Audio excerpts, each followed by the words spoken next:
Hello, everyone, and welcome to Coaching 101. I'm Grant Cohn. I'm just quality control. That's Coach Anthony Jana from Australia. Follow him on Twitter. His Twitter handle's in the description.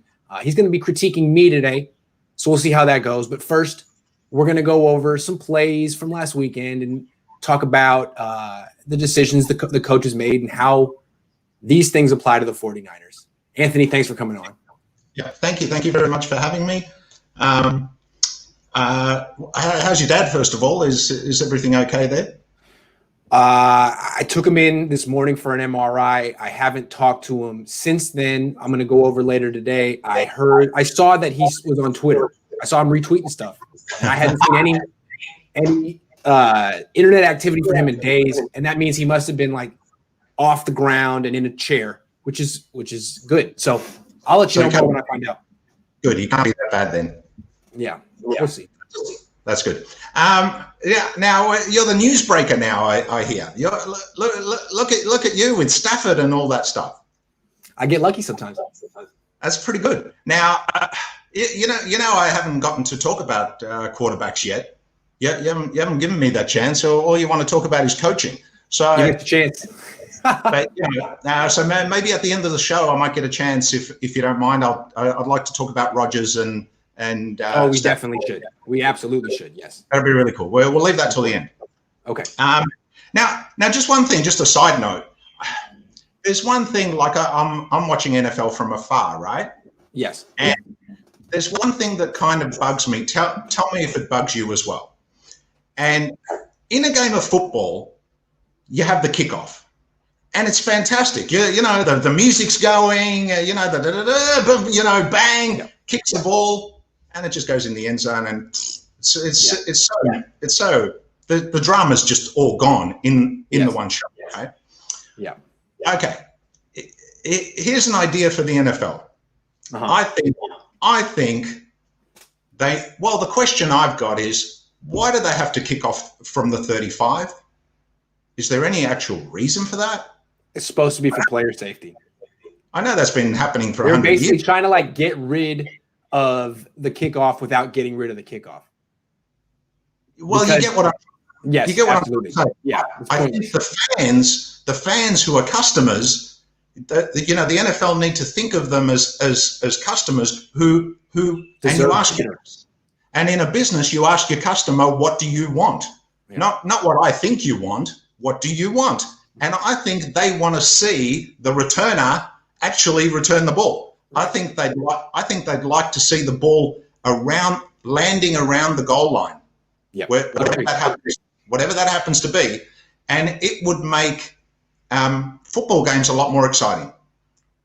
So, absolutely, but again, I think it was a token gesture to at player safety. That some study said that most of the big collisions and injuries happen on kick returns. I don't know. I didn't read the study, but that's what they said.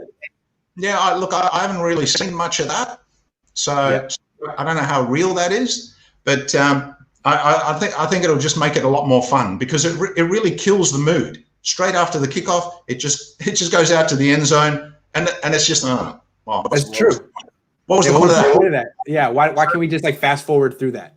Yeah. So I think the NFL, up there in New York, just a little throw them a bone, just a little idea that I had all the way from Australia. I'll send them a letter. Yeah, that'd be really cool. Yeah. And I've got another really good idea for the NFL. I won't go into it; it's a bit long-winded, but it's a system adjustment, and it will save them about $300 to $400 million per year, which they could divide amongst all the teams, which will work out like 10 million per team. Which doesn't sound like, which is not much, but they could add that onto the salary cap. They could give the players a bonus. They could do anything with that money. So I got a little idea there, and so if the NFL, if up in their offices in New York, they're interested, maybe just hit up Grant Cohn. He'll give you my personal email details, and I will, and I can expand on that with them. So that'll be cool. Now. I saw your show. I saw the Cohn Zone. Okay. With that Lowell, unfortunately, but Yeah, and the very first topic that you raised. Now, this is your quality control coaching is coming into question here. Okay, let's talk about it. Okay. Now, don't worry. I won't be as tough on you as what I've been on Kyle Shanahan. I can take it. No, I mean, look at his face. Look at his face. You can't. You just can't do it to him. You know. Okay. So you came up, and the very first topic was about the playoff games, right? And do you recall what you said about the playoffs? Yes, absolutely. You said the big problem in both games was the play calling, the game management, and all of that. Yeah. And you gave a number of suggestions to the 49ers based on that, right? Now, can I just say from last week, can I just say that I told you so? Because before those playoff games, what was I saying? All the games are decided by that, right? Not necessarily the quarterback execution or whatever they want to say. Yeah. It's all about that. So, you know, and that's why I raised it on this show, and it's such a big issue to me because that's what I'm saying. So, you gave a few suggestions, and do you remember some of them? No, absolutely not. I totally forgot. You got to remind me. Let me. I say a lot of things, Anthony. I know. But let me think and recap. So this was your quality coaching advice to the 49ers was that they can rectify this. They can rectify it, but only through experience and practice and playing Madden, and taking 1 hour per day. Kyle Shanahan take 1 hour per day to practice Madden. Now that was your suggestion, was it? I like that suggestion. I stand by it.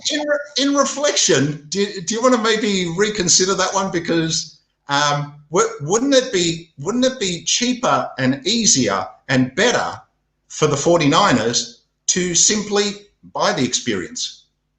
Oh, that's somebody who's already created, somebody who's already done. See, that's what I'm talking about. I'm talking about teams hiring people like you who are experts at game situations. Well, that's the second. Well, that's what I'm talking about. Exactly. And then the second, a guy like you, I would want the top Madden player in the world on my staff. These are the kind of people I would hire if I were a head coach. But I think outside the box. I like smart people on my team. Exactly. So you were sort of on the right track there. But when you said go and grab a couple of Madden players, now you've been working with me for the last 6 weeks. And your suggestion to the 49ers was go and find a couple of Madden players and bring them in.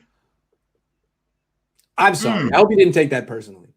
So and I especially pondered back to last week's show where I talked about the fact that the 49ers should hire you for all the. That's never going to happen.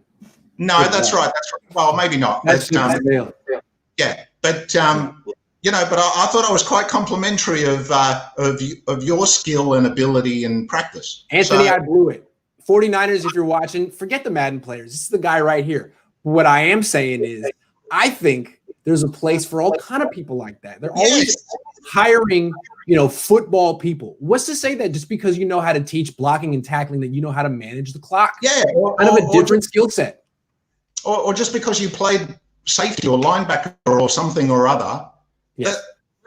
That doesn't make you a general manager. That doesn't make you it's a different skill set. Yeah, it is. Yeah. And coaching is a different skill set. So let's go to the games because you gave another suggestion, and I want to show a gameplay on it. Okay. Now, Grant, your other one. Now, this upset me more than anything. Okay.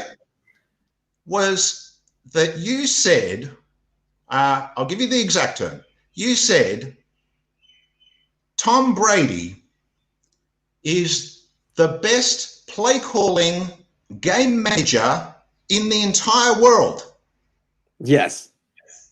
Now, you've worked with me for the last 6 weeks. Grant, if you had have said in the entire NFL, I would have let that pass. I would have been, fair enough. But you said the entire world, which Melbourne, Australia, I'm assuming is included in your entire world category. It is. Okay. Wow. So let's have a look. Let's have a look at Tom Brady's play calling and management. Okay. All right. Now, so this is 1st and 10, up 7, ball on the 49. I already know you don't like this call right here. Well, have a look at the call. Have a look at the throw. All right, let's take a look. Yeah, just run it through. Okay. Now I don't mind throwing the ball. However, just have a look at this throw. Okay. Look at where it's going, outside the numbers, near the line. Yep. Is that a high percentage play or a low percentage? Extremely low. Extremely low percentage play. Okay. Now, given that we're up 7 points, given that, so we got the first 7 points. I was rooting for the Bucks in this game. Okay. So given that we've got the first 7 points, given that we're at midfield, given that we're playing against Aaron Rodgers, who's an absolute superstar, okay, given all these things, the defense has just stopped Aaron Rodgers. That is fantastic. What do I want to do? I want to reward my defense. I want to give them as much rest time as possible. That's the first thing. When you make this throw, you take nothing off the clock.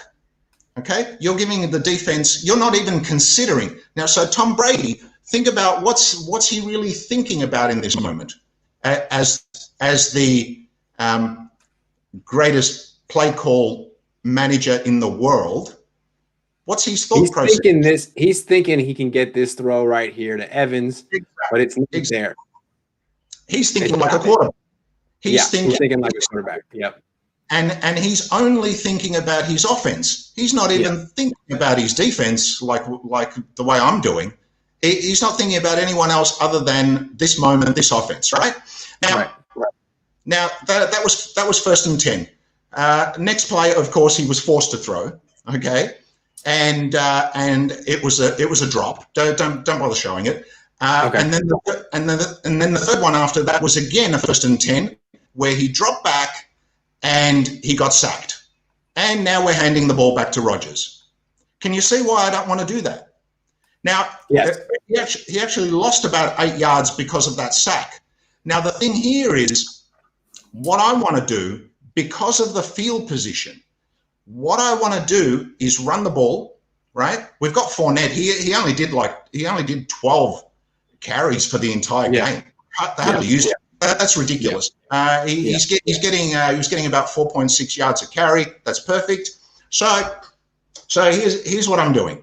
While I'm definitely running in one of those plays, I might do a short pass. I might get Gronk on a slant in the middle, keep it really nice and simple. Just get a few yards. I only want to get, because we're up 7. If we were down, it's a different story. You have to be a little more risk. That's fine. But in that situation, ideally, what you want to do is what I just explained, and keep the clock moving. Yes, if you do throw, it's high percentage. Exactly, and that's not when you take a shot. Yeah, exactly. Because what I want to do is I want to get at least 3 points, and then we're up 10-0. Yeah. That's where I want to be, right? And what happens then? Think about it this way: if you've scored 10 points in less than a quarter, extrapolate that out. If you can continue that, you get 40 points for the game. I'm pretty sure you win the game. So that's why it's important. I decompartmentalize the different situations. So what I'm saying is he needed to run. He needed to move even a few yards forward, because even if we don't get the first down, okay, that's fine. I'm okay with that, because then I'm getting my punter out. He's going to pin Rodgers at the 1. Right. And also use up 40 seconds. I'm going to make it as easy as possible for my defense. Right. I'm going to make it as hard as possible. I'm going to, for Aaron Rodgers, because I want to win this game. And the final thing, we Tom Brady did that. Okay, made those decisions, and we gave the ball back to Rodgers, and of course Rodgers ran it down the field and got 7 points, and now it's back to 7-7. I don't allow that. I don't want that. It's very interesting. It seems to me like what's happening in the NFL last 5 years is this analytics movement to pass more and more and more. Pass on first down, pass as much as possible, because I guess there's some statistics that back it up. But as you point out, actually running correlates with winning much more. And the one coach who really understood that that I covered was Jim Harbaugh. He really understood the value of running. I'll never forget being in Atlanta in the NFC Championship game in 2012. They were down big in the first half, kept running. They didn't care if they got the 30 points. They'd be happy to win 23-16. Happy to, and would do it routinely. It's all about winning. Yeah. It's all about winning. So that on that first play, I had to explain quite a lot, but the other few we'll just go really quickly, okay? Okay. So we'll go Q2 quarter 2 3:41. All right, let me get there real quick, and then I'll put it on the screen. 3:41, you said? Yeah. All right. There's a 3:46 and a 3:07. Is this a completed pass or an? It's a first and 10. Okay, here we go. Just a second.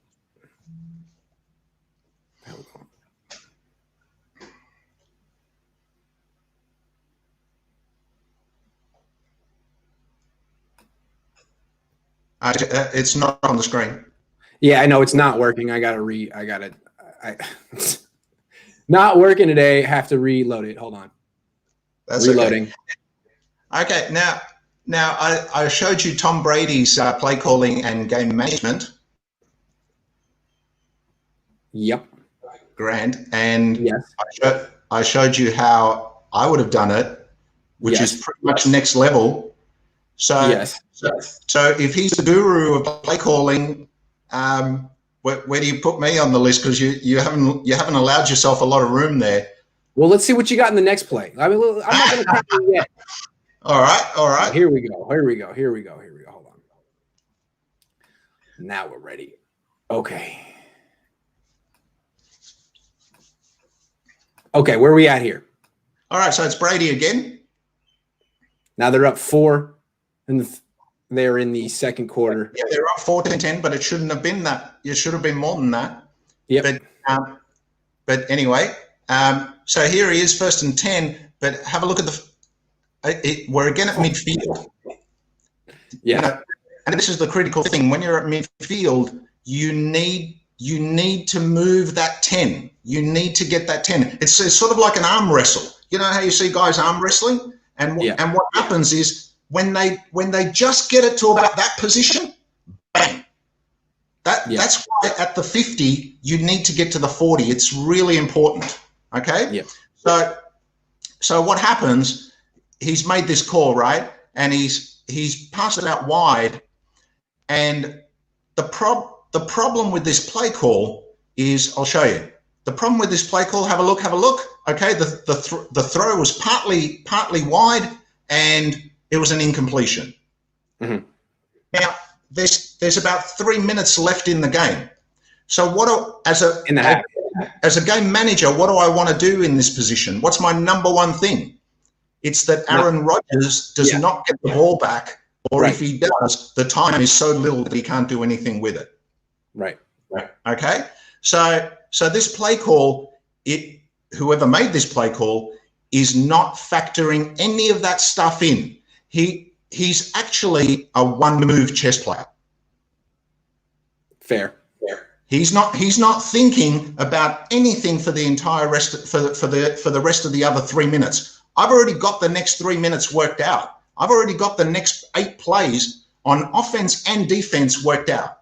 So and whoever called this play is thinking, Green Bay is expecting the run, so let's have a little extended handoff to the side and not run into the teeth of the defense. But still, this happened.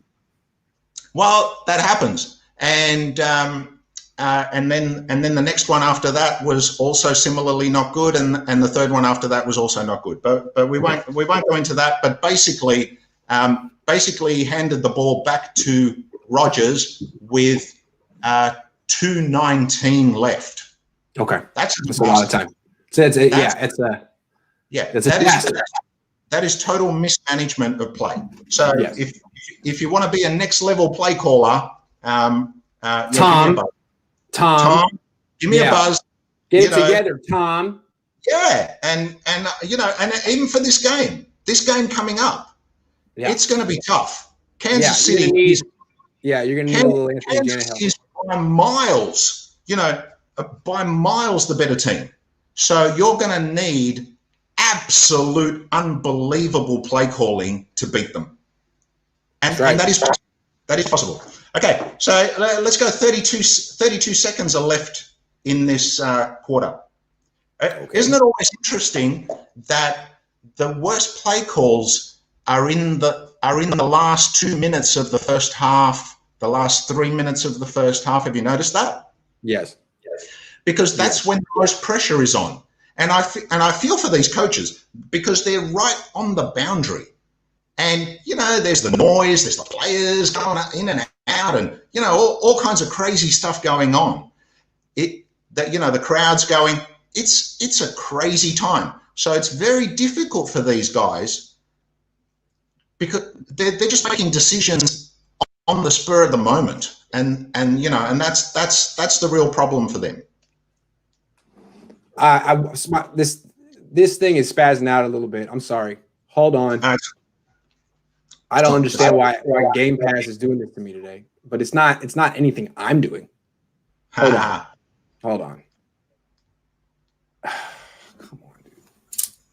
So frustrating. Now look, I'll give you a quick rundown of what happened in this play. Okay. It's actually Aaron Rodgers. Okay. And what happened now, even last week's show, you suggested that Aaron Rodgers was in charge over at Green Bay. Well, he's apparently not. Wow. See? So you saw what happened at the end of the game. Yeah, it's always play calling. So in this particular play, I'll tell you what happened. They had a first and 10 just before this, and he got sacked. So now it's a 2nd and 18 in pretty bad field position at with 32 seconds left. Okay. Now this was the crunch play for Green Bay. Okay. Right? And what they needed to do, here's the thing as a coach, what you need to ask yourself in any given moment in a game is this question, which they don't do, I don't think, is this question. Am I attacking or am I defending? What am I doing in this moment? What am I doing over the next few minutes? Okay? Okay. So this is a 2nd and 18, is that right? No, this is 1st and 10. Let me get to the next play. 1st and 10, then 1st and 10. He got sacked. So he's got a 2nd and 18. Now this was the most critical play call in the game, in the entire game. 100%. Okay. Now let me show you what happens.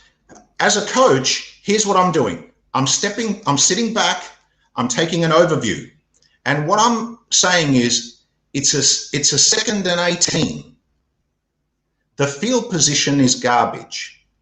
I'm not sure if this is the right play, but oh, it's not. Hold on, it's not. No, no. You said 28 seconds left in the first half. Well, 32 seconds left in the first half. In the second. In the second half. We're already in the second quarter. Okay. And second quarter, no, I'm here. So it's what happens on the play, Anthony? It should have been Green Bay second. Oh, Green Bay. Green Bay 2nd and 10. Sorry. Sure. It's Green Bay. It's Aaron Rodgers. It's sorry. It's where all right, here we go. Now this is where Green Bay lost the game. this particular play call is where Green Bay lost this game, not at the end. I know all the talk has been about the end, right? Mm-hmm. But this is where they lost the play, and I'll show you why. Okay? So what happens, it's a 2nd and 18, and look at the field position. And there's only 32 seconds left. So in this moment, the question to myself as a coach, am I attacking or am I defending? What do I want to do in this situation? Right, you're not attacking in 2nd and 18 backed up. No. I'm not attacking at all. I'm defending. I'm basically saying, well, we're going to run out the clock, right? Yeah. We're going to move it forward a little bit. You know, we might get a runner to get a few yards or whatever. It doesn't matter, right? Yeah. And then I've got a 3rd and a 4th down, right? With very little time left. So Brady can't get it back. Yeah. Right? Everything's about that. Right? And then it's Aaron Rodgers. He's got an arm. I'm going to take a couple of deep shots that even if they get picked off, they get picked off down the end, and Brady's not going to be able to do anything with that. So look what happened.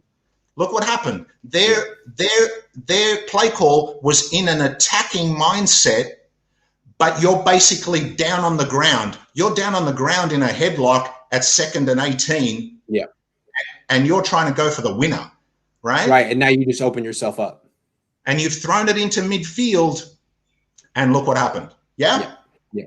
Okay. So what happened straight after this, there was about 20-something seconds left for Brady, and everyone knows what happened. He took the deep shot. Exactly the same sort of thing that I've been talking about for weeks. And see, if I'm Green Bay in that position, I want to be the one making the very last play and just rolling the dice and taking a deep shot.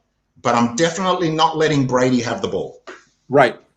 And of course, Brady got 7 points for that. Right. Now think about the end of the game. Green Bay would have won it, because that when they were forward in that last bit, the field goal, whatever, you know, they would have done something there. They missed on a 2-point conversion. They wouldn't have bothered doing the 2. They would have taken the 1. That totally changed the game by them going up such a big margin. This is what I was really looking forward to having you on the show today. Every week you go to a game and you point to the plays like it was lost here on this play for this reason. And I love that your perspective on that. It's a really interesting point. Like, that pick happened on 2nd and 18 with 30 seconds left. Didn't need to happen. That touchdown throw that Brady had didn't need to happen. That possession Tampa had didn't need to happen.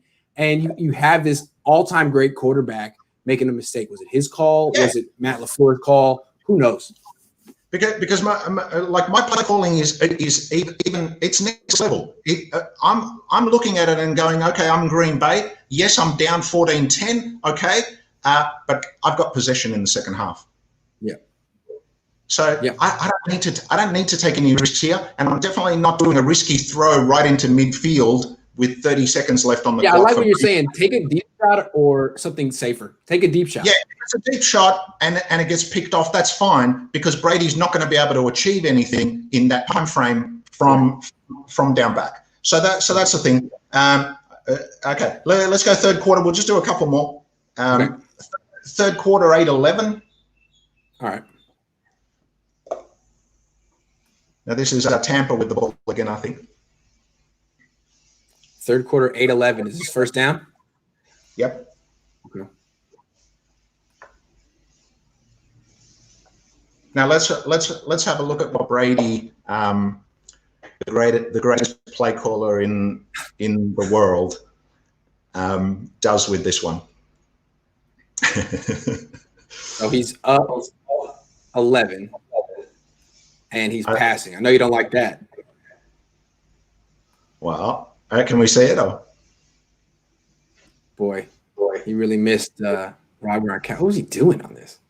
Now, are you by the end of this? Are you going to back down on that bold statement that you made? Yes. Why did he not throw it? What are you doing, dude? So he throws deep. 13's open, 87's open, but he goes, man, Tom Brady is the worst quarterback of all time. We can't see it. He's terrible. Grant, we can't see it. We can't see it. Ugh, what are you thinking?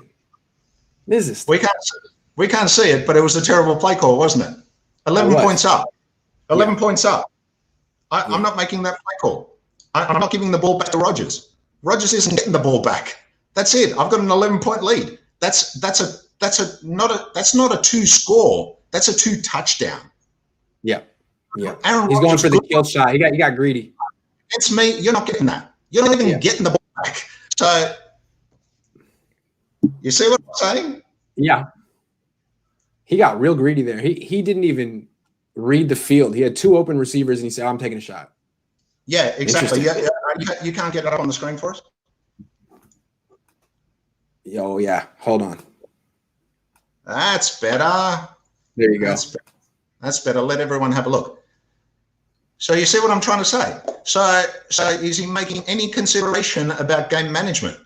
Not at all. And this is why last week's suggestion, when you sort of said the experienced quarterback should be allowed to manage the game, and I disagreed with you, remember? Sure. This is why. This is why. Okay. Except in Kyle Shanahan's case, in which case anything is an improvement. So you can definitely hand the reins to an Aaron Rodgers or whatever. But if you've got if Kyle Shanahan had an elite play caller just sitting next to him, cost him nothing, very cheap. Yeah. These sort of mistakes would not happen. You know. Yeah. If the Bucs this week in the Super Bowl had that, because I've got a whole list of stuff where they made mistakes on. I'm just showing you a couple. You know, we need about 3 hours if you wanted me to show every single play calling mistake that the Buccaneers made in that game. That's how many. I'll take the cliff notes. I'll take the cliff notes. All right. I'll email it to you. So, so that's the thing. That was at the 8-minute mark. There was, I think there was an interesting one, fourth quarter, 12:40-ish, somewhere there. Okay. All right. Just a second. There was a 2nd and long, maybe 2nd and 9. Oh, okay. So Q4, 12:40.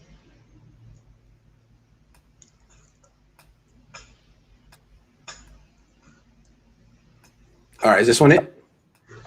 Possibly. I can't remember now. I did this on Sunday. Is it the interception? Yeah. Now again, look at the field position. Yeah. What are you doing here, dude? Yeah, what are you doing here? What are you doing here? Yeah. And this is the problem. All these guys, coaches, or whether the quarterback's making the call, whatever, they're not equipped to make these calls. It's always late in the game. There's always a lot of pressure on them. I feel for them. I couldn't do it. I couldn't stand by the sidelines and do what they do and basically make decisions on the spur of the moment. Gut feel type decisions. Yeah. No, very bad. If any of them want my program, it's very easy. It makes it so easy. It just uses mathematics, tells you the answer every time. So that's an obvious one, yeah? Yep. I want the Obviously. points. I want the points here. Why are you throwing an interception in the red zone when you want the points? Yes. I want the points. I've got the lead. Hello. And last one is about 9:35. Okay.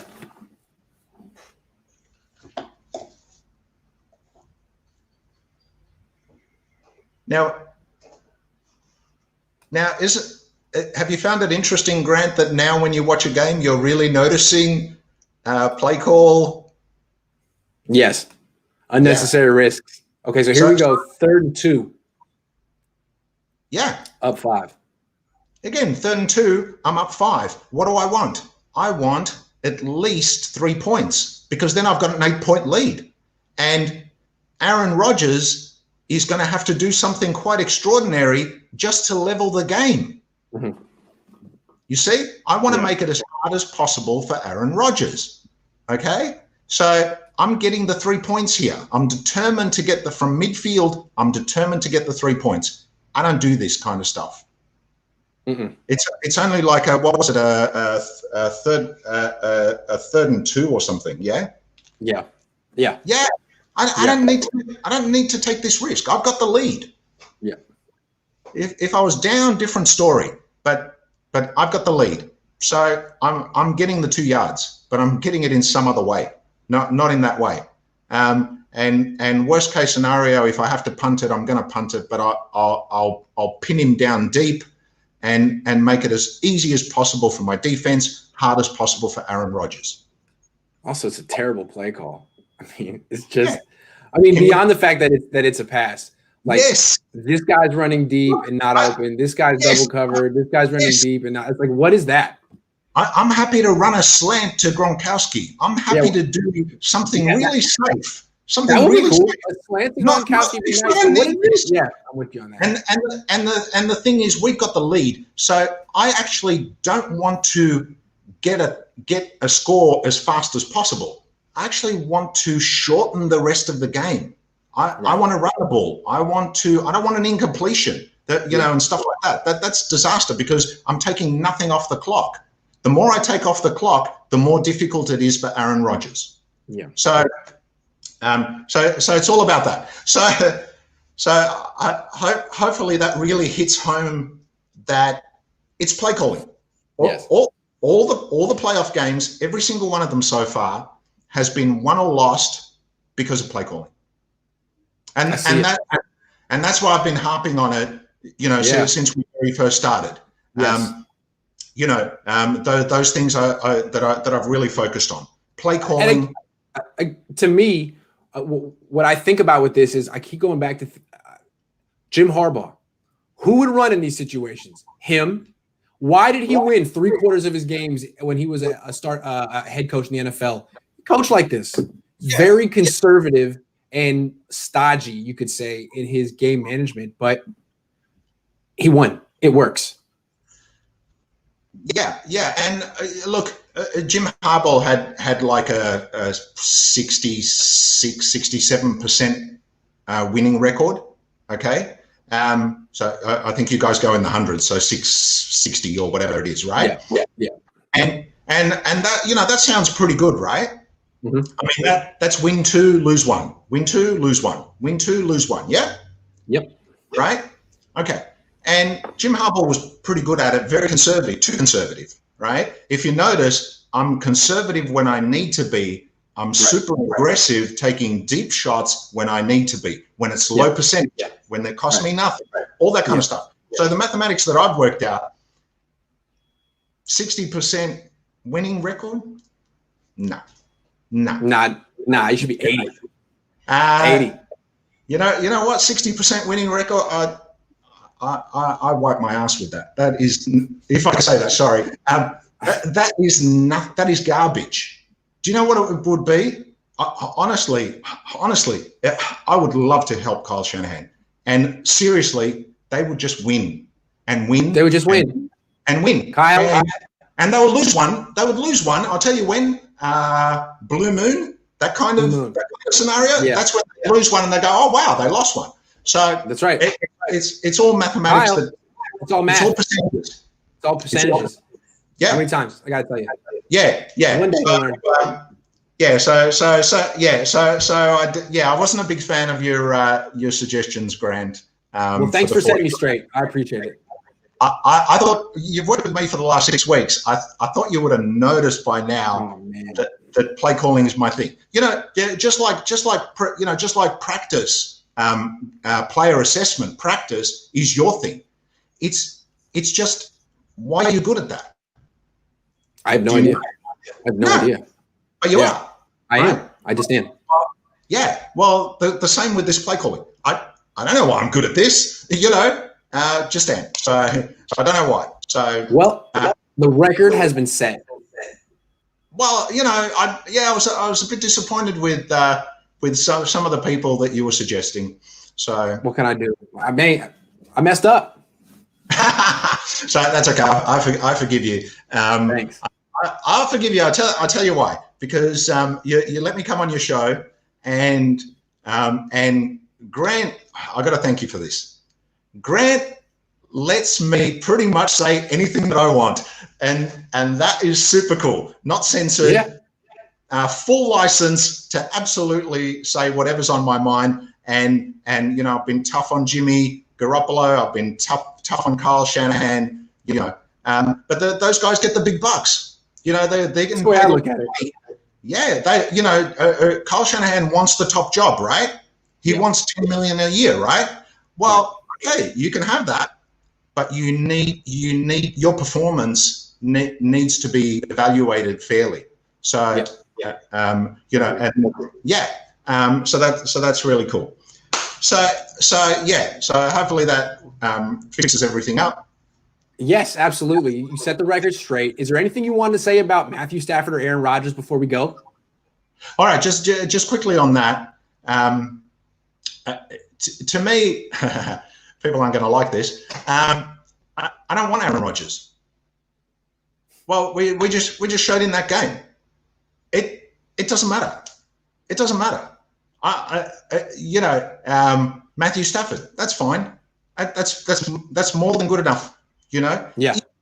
If you have a head coach that truly knows how to game manage, truly knows how to play call, then you're going to laugh. But I can totally win with Fitzpatrick at about $6 million a year.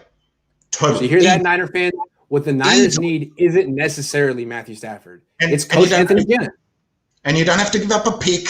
You don't have to give up, and picks are important, They are. Yeah. Picks are really important because that's how you get an O-line. That's how you get other stuff that you need, because I don't believe in the whole quarterback thing. I believe in team. I want the best team. The best team is going to help me win in every situation. Whereas a good quarterback, Aaron Rodgers is a phenomenal quarterback. Well, he lost. So if you do the right play calling, you can win with any quarterback. Any quarterback. I like it. Anthony, thank you so much for coming on my show and letting all these Niner fans know what's up and what they should be looking at. I appreciate it. Yeah, down under. Definitely Australia, not England. So somebody said England last time. Definitely not England. No, this is so I thought I'd put that so that people know. All right. Well, we'll be back next week. Thank you, Grant. Thanks, everyone. Thanks, everyone.